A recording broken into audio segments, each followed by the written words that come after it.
Hi everyone, I'm Iman Siddiqui, the director of Someone to Watch Me Die. Right now I'm creating the set that I have had in mind. We're setting up the frames for Mila's dead family and friends. I'm putting together all of her books and worksheets on the table. This wasn't always the plan. While writing the story, I thought that I should cast a male protagonist, but during pre-production I realized that that's very predictable. And I wanted to show women empowerment. Women can stay strong. They can still move on with their life because that is very unexpected. People expect women to stop their life. People expect them to stay in a corner, not work, stop their job or studies, and I wanted to challenge that. So that's why in Someone to Watch Me Die, I casted a female protagonist and challenged the stereotype of women being emotionally fragile. In traditional thrillers, how people are seen to have threats from people or cyberbullying or anyone. I wanted to show that sometimes grief can be a threat, and I wanted to challenge how people say that grief is the end of the world and how their lives stop. I wanted to show survival. I wanted to show that even after major losses, you can move on, you can survive, you can do everything in your life. Grief doesn't stop your life moves on along with it. The narrative is deeply inspired by my mother. She faced so many losses in her life. She lost her parents, she lost 2 of her siblings, and she lost her husband. And it was a lot. And it's a lot for anyone. Like, one death can change so much, and she faced so many deaths. And yet, she still managed to work hard for her children. She still managed to be there for herself, for her children, and for the house. She stood up and she reached out to people. She survived and she moved on. And yes, it hits her sometimes, but as her strength inspired me. And I'm one of the people who have experienced deaths in my life too. I had this emotional bonding with this narrative because I've seen it so closely. That's why I thought I could show it in a better way. I could express it the way I want to, the way it should be. I think symbolism is very important for storytelling, especially when it's around grief, because it's very important for you to set the right tone. So even before understanding the narrative or the story, people can tell that it's sad, it's not happy. So I used a blue light because for me blue shows the depth of sadness. You know how the sea is blue and it's deep. That's why I think blue represents grief for me, and I'm sure for people too. I used frames to show preserved memories of people, of loved ones.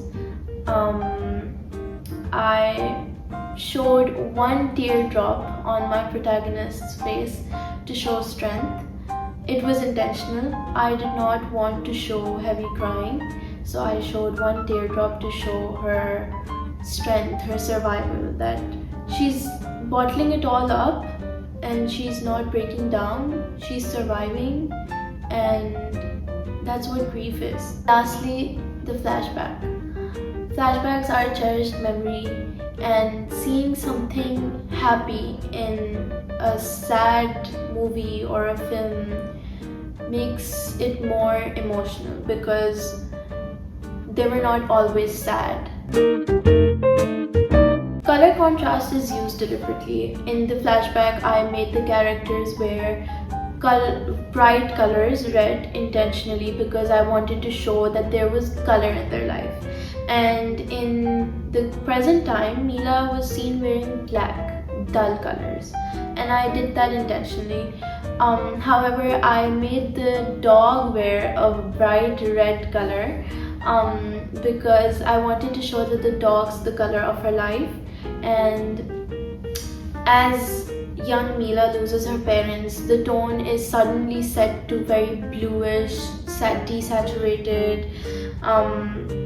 It's enforcing isolation and sadness. It's very blue. It's very it represents emotional heaviness, so that was intentional too. And intentionally I set the dog's portrait somewhere else aside, and I showed one empty space here.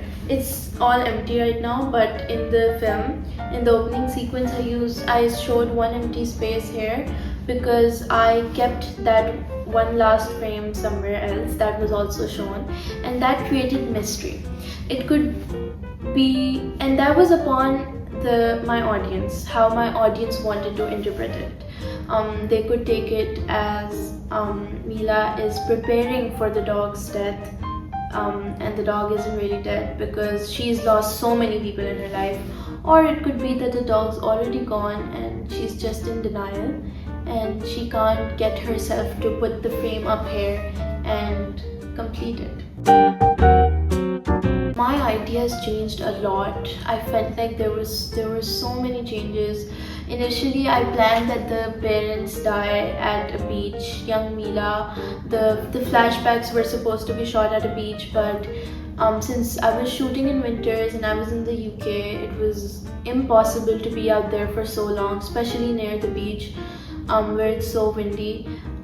We had to change that for the convenience of my characters, my cast, and me. Instead, we shot at a canal, and I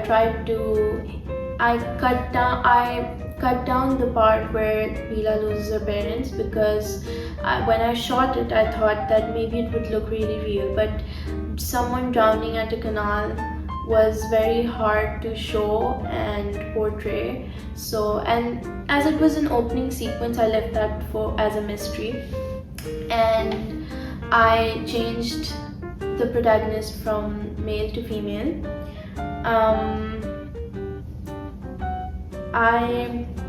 I was gonna shoot the indoor scenes in UK too, but I was short in time and I had to return back to my home country, Pakistan. So I shot here, and I feel like it was the right decision because I had the perfect space for the frames, the perfect blue sofa, because I feel like I really connect blue with grief, and I felt like I could experiment more with my lights and do better with them. And so I changed the location too. Originally, I did not have the dog's death in the mind, and then it just suddenly came to me, and I thought that that's gonna be the plot of my opening sequence. I mean, these deaths are the plot, but I thought that's gonna be the mysterious part of it. I also originally planned that the first shot was going to be a pan shot from the window to the sofa where Mila is seen sleeping and having a bad dream. But since my original plan was also to shoot in the UK and the location there was different, and I shot here, and there's no window nearby this place, so I couldn't show that. I was very unsure about the people that I wanted to show in the frames as preserved memories. I didn't know how many people should I show as Mila's lost loved ones. But while I was getting the pictures framed and while I figured out the space here, I thought that I think I put out 1, 2, 3, 4, 5. I put out 9 frames and one of the dog. I was contemplating between 8 frames and 10 frames, so that I figured out at the very end. Surprisingly, I honestly, this light was not planned.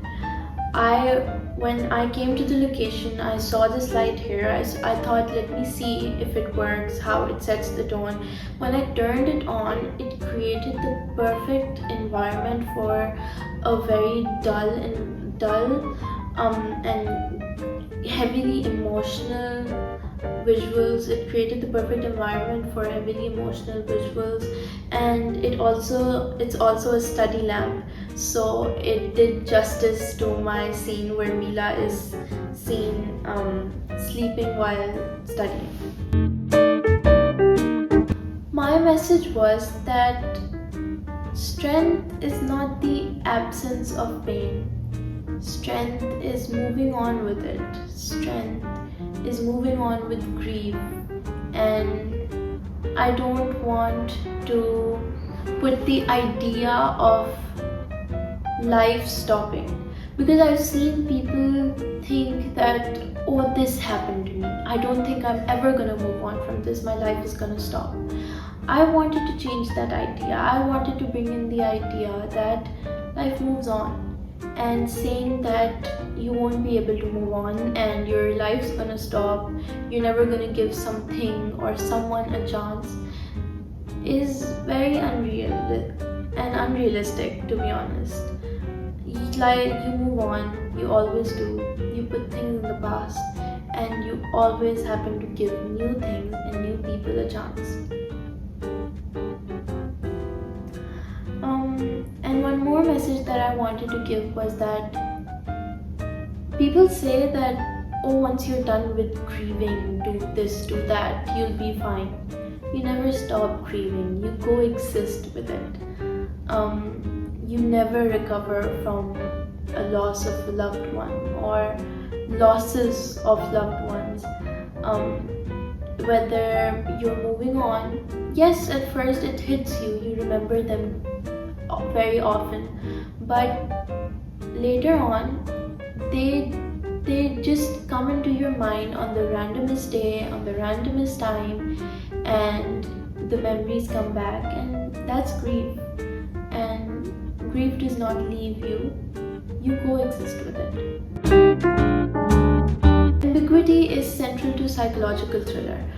Rather than stating what has happened, I put clues, I put visual clues in the film for my audience to interpret their own meaning behind my opening sequence. The audience is left questioning whether she's suppressing, whether she's preparing, whether she's in denial. And that's what I always plan. This open-endedness encourages audience engagement. Alright, that's all the time I could take out for today. I have to complete the shooting of Someone to Watch Me Die, as you've only seen the opening sequence. So see you guys later.